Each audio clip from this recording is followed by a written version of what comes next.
Hello students, welcome to board prep. कैसे हैं आप सब? I hope you are all doing very very fine and welcome to the Fatafat revision series for mathematics for your upcoming board exams. जैसा कि आप जानते हो, इससे पहले वाले पार्ट्स में अगर आपने देखा है, नहीं जानते हो तो अभी बता देते हैं कि इस रिवीजन सीरीज में आपके 14 के 14 चैप्टर्स को we have divided into 2 lectures per chapter. Lectures are not that long, मुश्किल से छोटे चैप्टर्स हैं तो 15-20 मिनट के होंगे ज़्यादा से ज़्यादा, एंड थोड़े बड़े जो चैप्टर्स होंगे वो आपके मैक्सिमम 30 मिनट्स तक जाएंगे। इसमें आपके all of the questions have been divided into various types. आपके जितने भी टाइप के क्वेश्चंस आपके बोर्ड में पूछे जा सकते हैं वो आपको यहाँ पे एकदम क्रक्स में मिल जाएंगे। आपको और कुछ ज़्यादा करने की ज़रूरत नहीं है, बस उन टाइप्स को रिवाइज करो एंड इसके बाद स्लाइड्स में जो प्रैक्टिस क्वेश्चंस दिए गए हैं एक बार उनको कर लो and you will be done and dusted for that chapter of yours. Clear? इसके बाद दोबारा से उसको बस रिवाइज करना है और कुछ करने की ज़रूरत नहीं पड़ेगी, इससे बाहर कुछ भी नहीं आएगा। तो स्टार्ट करते हैं आपका chapter number 3, that is pair of linear equations in 2 variables. जैसा कि आप जानते हो कि pair of linear equations in 2 variables हमको ज़रूरत पड़ी जब हमको 2 अननोन वैल्यूज निकालनी होती है। जब एक लीनियर इक्वेशन होती है, मतलब लीनियर इक्वेशन इन 1 वेरिएबल होती है, तब हम क्या करते हैं? वेरिएबल को आइसोलेट करते हैं, उसकी वैल्यू निकाल लेते हैं। For example if we have let's say 2x plus 4 equals to 0, तो आप क्या करोगे? इसको आइसोलेट करोगे। 2x equals to -4, x equals to -4/2 and that equals to -2। तो यहाँ तो वैल्यू मिल गई, लेकिन मान लो आपके पास 2 अननोन वैल्यूज हैं।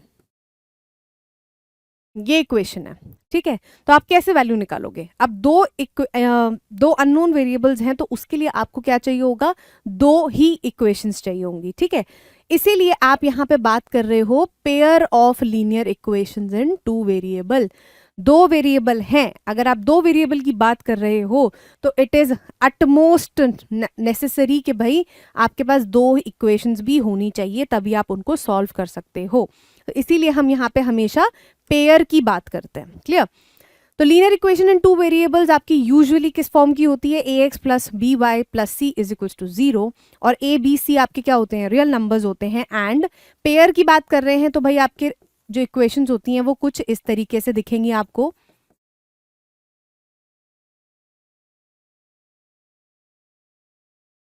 मतलब a1 b1 c1 आपके कोफिशिएंट्स है पहले वाले लीनियर इक्वेशन के, एंड a2 b2 c2 आपके सेकंड वाली जो लीनियर इक्वेशन है उसके कोफिशिएंट्स हैं। कंडीशंस आपको दी हुई हैं कि भाई a और b 0 नहीं हो सकते, और 2 वेरिएबल्स तो हैं ही, एंड a b c क्या है? आपके रियल नंबर्स हैं।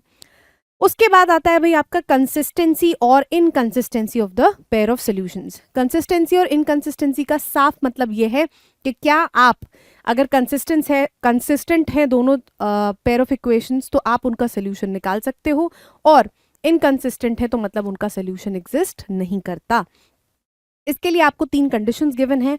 आपको दोनों पेयर ऑफ इक्वेशंस में से क्या करना है? a1 b1 और c1 एंड a2 b2 और c2 के बीच में रिलेशन देखना है। कैसे?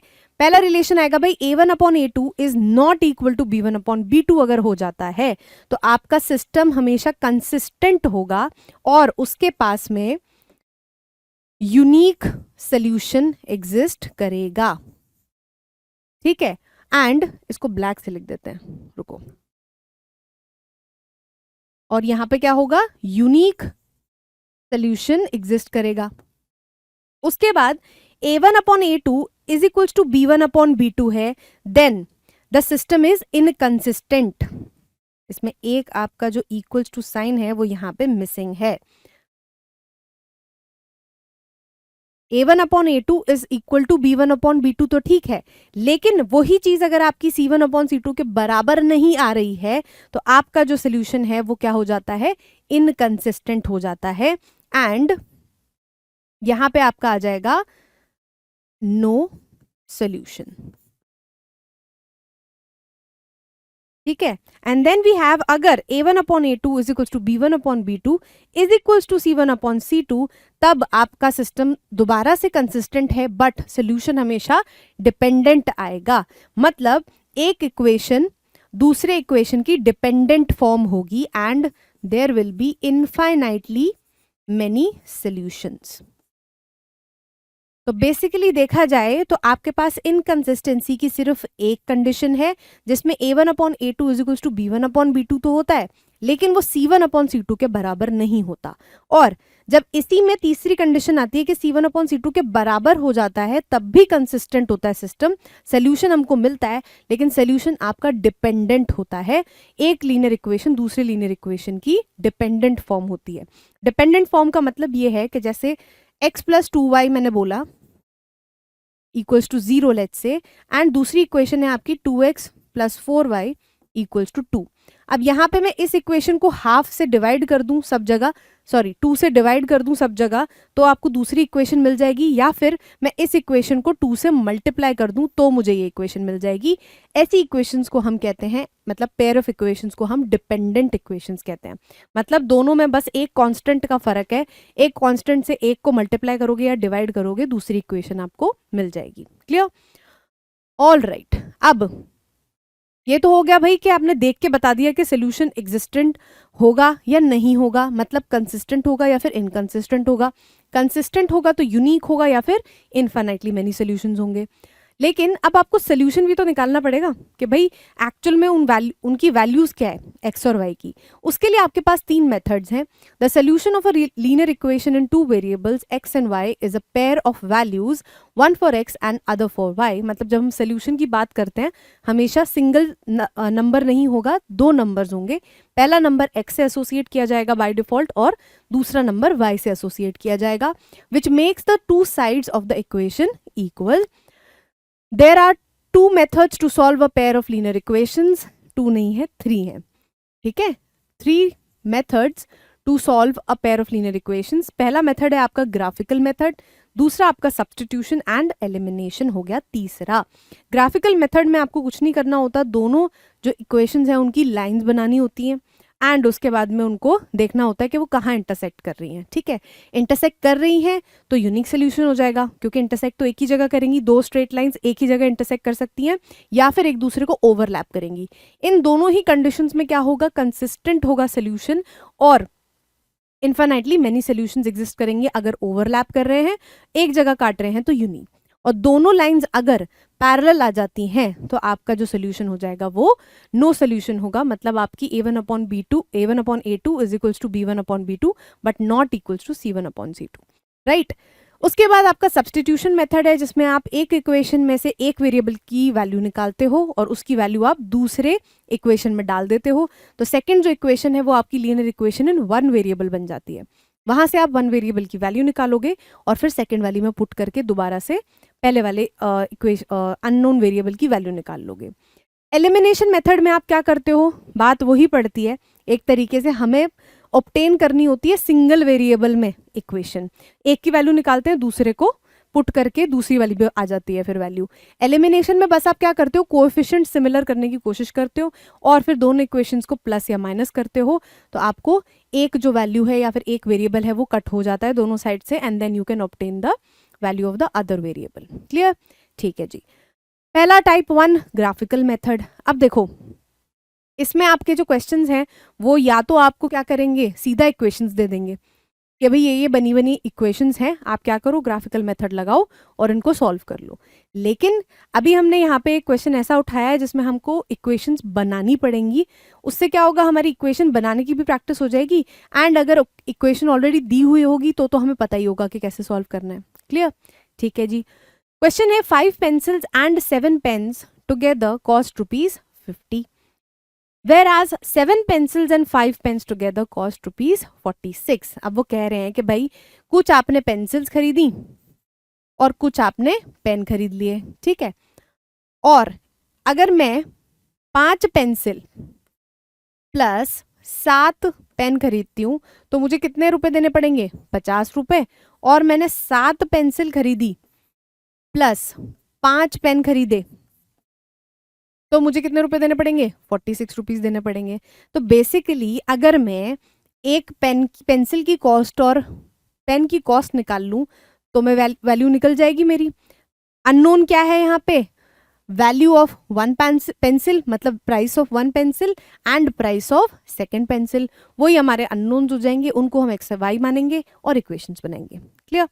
ठीक है जी, इसे हटा लेते हैं, स्टार्ट करते हैं। Let the cost of 1 pencil be X rupees and let the cost of 1 pen be Y rupees। ठीक है, तो पहले कंडीशन के हिसाब से भाई 5 पेंसिल की कॉस्ट कितनी हो जाएगी? अगर एक पेंसिल की कॉस्ट X है, अगर 5 पेंसिल ले रही हूँ और एक पेंसिल की कॉस्ट 2 रुपए है, तो टोटल कॉस्ट कितनी हो जाएगी? 10। कैसे निकाला? 5 इंटू 2 करके। तो यहाँ पे भी हम वही करेंगे, 5 into cost of one pencil will be the first part of the first equation, and 7 into cost of one pencil, that means 7y equals to 50 रुपए। and second equation कितनी बनेगी भाई? 7x plus 5y equals to 46। अब आपका अगला step क्या होगा भाई? इक्वेशंस तो आपने बना ली, अगला स्टेप होगा अपने डब्बे बनाने। डब्बों में आपने क्या करना है? वैल्यूज पुट करनी है। भाई काम को प्रेजेंटेबल रखना है, जितना प्रेजेंटेबल काम होगा आपका, अच्छा काम होगा, उतने ही चांसेस हैं कि भाई टीचर्स आपके ना जो सिली मिस्टेक्स हैं उनको अवॉइड कर देंगे, उनको इग्नोर कर देंगे कि ठीक है कोई बात नहीं, काम इतना अच्छा कर रहे हैं। अगर आप काम ही थोड़ा ना ऐसे करोगे, हैपहज़र्ड मैनर में शॉर्ट फॉर्म्स लिखोगे, एब्रिविएशंस लिखने की कोशिश करोगे हर जगह, तो टीचर्स गेट अनॉयड, मतलब उस चीज़ में वैसे वो गलत भी है and also they get annoyed. लेकिन अगर आप काम अच्छे से प्रेजेंट करते हो, मान लो आपकी कोई छोटी मोटी कैलकुलेशन मिस्टेक हो गई, वो कई बार उसको इग्नोर भी कर देते हैं। तो इट इज़ ऑलवेज बेनिफिशियल कि आप अपना काम थोड़ा नीटली करो। क्लियर? All right. अब अगर हम ध्यान से देखें तो अगर हम y को 0 रख दें तो सीधा भाई 550 को काट देगा। ठीक है जी, तो यहाँ पे लिखते हैं if y equals to 0, this implies that 5x plus 0 equals to 50। तो x की वैल्यू कितनी आ जाएगी? 50 by 5 that is 10। तो पहली वैल्यू मिल गई कि y 0 जब है तो आपको x की वैल्यू मिल रही है 10। अच्छा, अब ध्यान से देखो कि भाई मुझे यहाँ पे होल नंबर चाहिए, तो मुझे यहाँ कुछ ऐसा चाहिए होगा जो इससे डिवाइड हो रहा हो 5 से, राइट? और यहाँ पे मुझे अगर मैं कुछ 5 का मल्टीपल ले आऊं तो माइनस करके यहाँ पे भी 5 आ जाएगा, है ना? तो मुझे स्ट्रेट फॉरवर्ड दिमाग में आ रहा है भाई 7 5 से 35 करने से यहाँ पे जाएगा तो 15 बचेगा और 5 से डिवाइड हो जाएगा। तो हम सीधा क्या करेंगे? y इक्वल्स टू 5 लेंगे, तो यहाँ पे आपको मिल जाएगा 5x plus 35 equals to 50 and 5x will be equal to 50 minus 35 will be 15 और दिस इम्प्लाइज दैट x की वैल्यू कितनी मिल गई आपको? 3 मिल गई। अब यहाँ पे आप वैल्यू पुट कर दो, 5 पे 3। ऑल राइट, नेक्स्ट यहाँ पे देखो क्या हो रहा है। हाँ, अब देखो यहाँ पे भी बस थोड़ा सा दिमाग लगाने वाली बात है कि 7 के मल्टीपल्स में, जैसे 7 1 जा 7, 7 2 जा 14, 7 3 जा 21। अब कुछ यहाँ पे अगर मैं देखो 5 को कुछ ऐसे नंबर से मल्टीप्लाई करूं जहां यहाँ 0 आए, तो वो जब माइनस होगा तो लास्ट में 6 बचेगा। 6 बहुत मुश्किल है कि 7 से डिवाइड हो पाए, मतलब अगर यूनिट डिजिट में 6 है तो। लेकिन अगर 1 होगा, मतलब यहाँ के यूनिट डिजिट में 5 हो, वहां जाके वो माइनस करके 1 दे देगा, तो एक नंबर मैं जानती हूँ दैट इज 7 3 जा 21, जिसको वो डिवाइड कर सकता है, राइट? बस यही सब कॉमन सेंस लगाने की बात है और कुछ नहीं है, इतना कुछ डिफिकल्ट नहीं होता। तो यहाँ पे आप क्या करोगे? इफ y इक्वल्स टू 5, तो यहाँ पे क्या मिल सकता है आपको? 7x plus 25 equals to 46। 7x equals to 46 minus 25, जो कि आपका कितना हो जाएगा? 21। तो x की वैल्यू भाई कितनी आ गई? 3 आ गई। तो ये हो जाएगा आपका 5 एंड यहाँ हो जाएगा 3। अब आप मेहनत करना चाहते हो तो कर लो, वरना मैं आपको यहाँ पे एक हिंट बता देती हूँ कि जब भी आप इस तरीके के क्वेश्चन सॉल्व करोगे ना, आपको एक कॉमन पॉइंट जरूर मिल जाएगा। अगर आपने जो भी पॉइंट्स यहाँ लिखे हैं ना, उनको एक बार यहाँ लगा के देख लो, अगर वो सॉल्व हो रही है इक्वेशन तो वही आपका सोल्यूशन है, आपको बहुत ज़्यादा दिमाग लगाने की ज़रूरत ही नहीं पड़ेगी। ठीक है, यहाँ पे आप क्या करो, सीधा x को 0 ले लो। x को 0 लेते ही यहाँ पे वैल्यू कितनी आएगी? 46/5, जो कि आपकी रफली 9 के आसपास होगी, क्योंकि 5 9 से 45 होता है। क्लियर? क्योंकि स्पेसिफिक वैल्यू जो हमको चाहिए वो हमें ऑलरेडी मिल चुकी है। अब क्या करेंगे भाई? प्लॉट करेंगे। ये बन गई हमारी y एक्सिस और यहाँ पे बना लेते हैं हम अपनी x एक्सिस। कोई नेगेटिव वैल्यू नहीं है तो हम नीचे ज़्यादा वैल्यू रखेंगे नहीं, ठीक है ना, नीचे ज़्यादा स्पेस नहीं रखेंगे, मेरा मतलब है। मैक्सिमम एक्स की वैल्यू 10 तक जा रही है एंड वाई की वैल्यू 9, तो हम दोनों जगह 10 10 रख लेते हैं। ये हो गया 1 2 3 4 5 6 7 8 9 एंड 10।